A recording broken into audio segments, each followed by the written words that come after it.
Discovering the truth in a world full of lies is no small task, and not nearly as simple as it may seem. Most people are so naive, gullible, and trusting that their standard for finding truth is as easy as turning on the nightly news. The news anchors present current events in straightforward, one-dimensional terms, offering little to no supporting evidence or historical context, little to no impartial analysis or discussion of alternative viewpoints, and downplaying or omitting any legitimate skepticism. Most school textbooks operate the same way, treating complex subjects with a broad potential of perspectives, possibilities, and competing evidence, as if there is only one easy, correct answer. The theory of evolution, for example, is taught in school textbooks as settled science, and students are simply required to remember and regurgitate the only option they are given onto their test papers. Likewise, the heliocentric globe model is presented in every public schoolroom and textbook as gospel truth, with no discussion or analysis of geocentric flat earth material. All evidence and arguments are omitted completely, downplayed as historical ignorance, and demanded to be forgotten about, or else you will fail. True skepticism, critical thinking, and in-depth analysis cannot survive such a regimen of unquestioning obedience. Modern media outlets and school systems present information in such a dumbed-down, one-dimensional, dictatorial fashion that most people no longer even recognize critical thinking as being an intellectual activity. Try presenting alternative evidence or an alternative viewpoint that challenges the mainstream understanding of most any subject, and watch what happens. Rather than being perceived as a keen, astute observer for pointing out problems or inconsistencies in mainstream beliefs, you will more likely be seen as stupid and kooky for using your critical faculties. Rather than being receptive, patient, open, and interested, more often than not, people become unreceptive, impatient, closed off, and uninterested in hearing any information that runs contrary to their preconceived notions. The masses have been trained that intelligence is as easy as memorizing and repeating whatever the current majority consensus is on any given topic. Similarly, they've been trained that skepticism is synonymous with stupidity, and that people who dare question the consensus and present evidence that runs contrary to it must just be morons who didn't get the memo that this subject has been deemed beyond reproach. If you doubt this, just try researching one of the many subjects society has decided are so beyond skepticism that having an opinion contrary to the majority gets you labeled as being a quote-unquote denier, such as vaccines, the Holocaust, COVID, or climate change.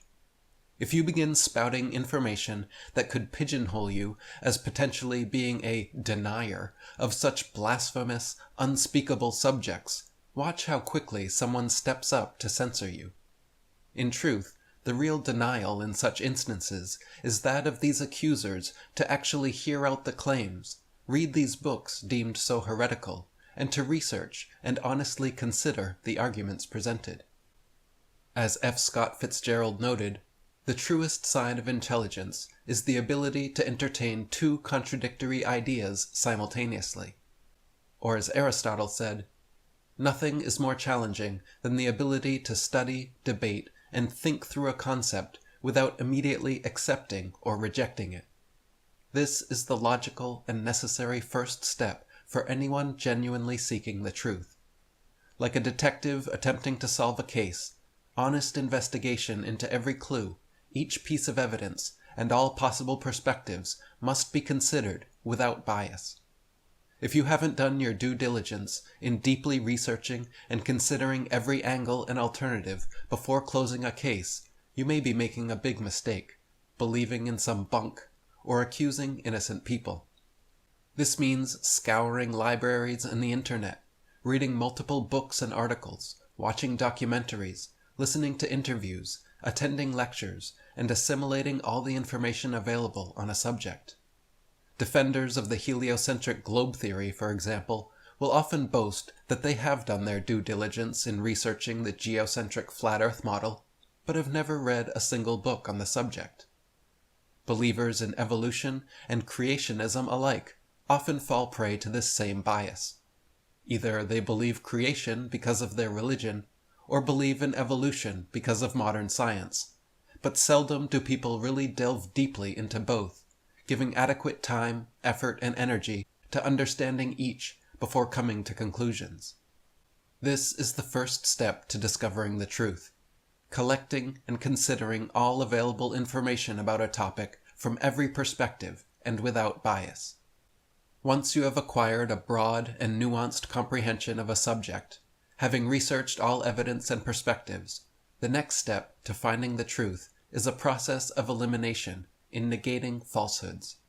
What this means is, rather than immediately trying to determine which among a given list of possibilities is the truth, it is better to first determine which options are definitely false.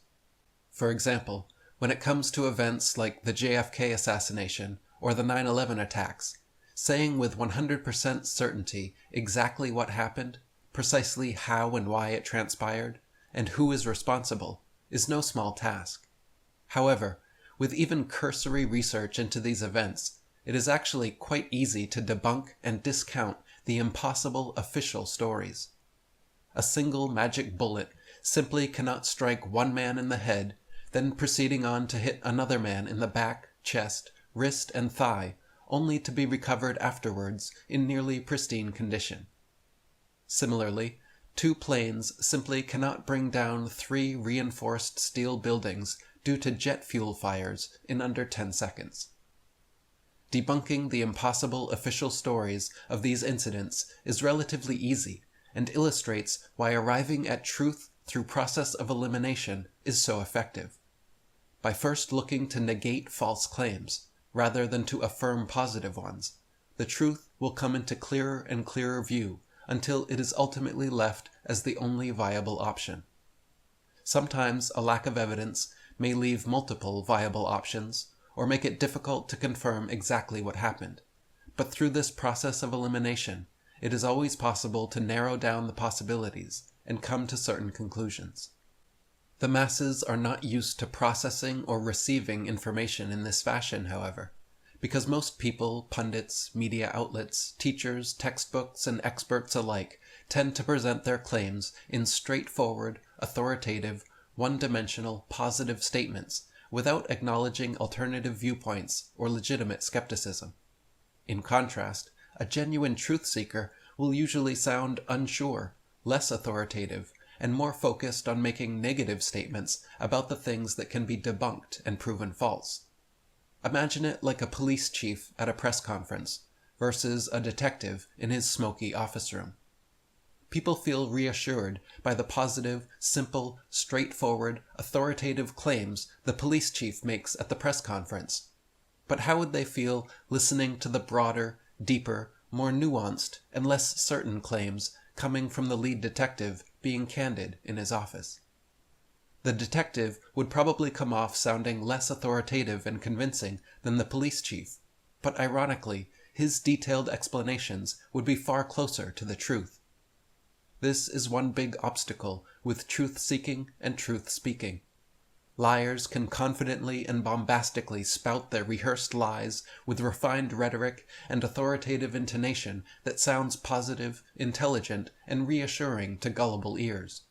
Meanwhile, genuine truth-seekers, honestly expressing themselves and attempting to convey their broad, deep, and nuanced understandings, may ironically sound negative, unsure, and unauthoritative by comparison.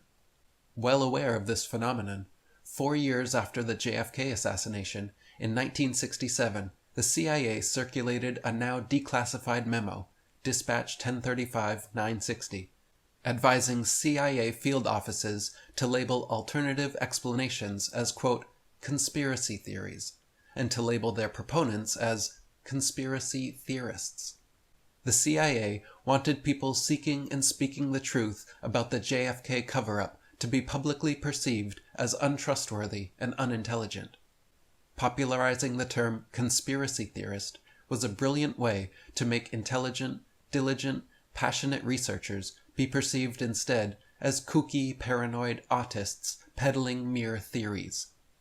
The fact of the matter is that when you gather evidence and debunk falsehoods through a process of elimination, arriving closer and closer to the truth, like a detective does, you will inevitably have several running theories of possibilities.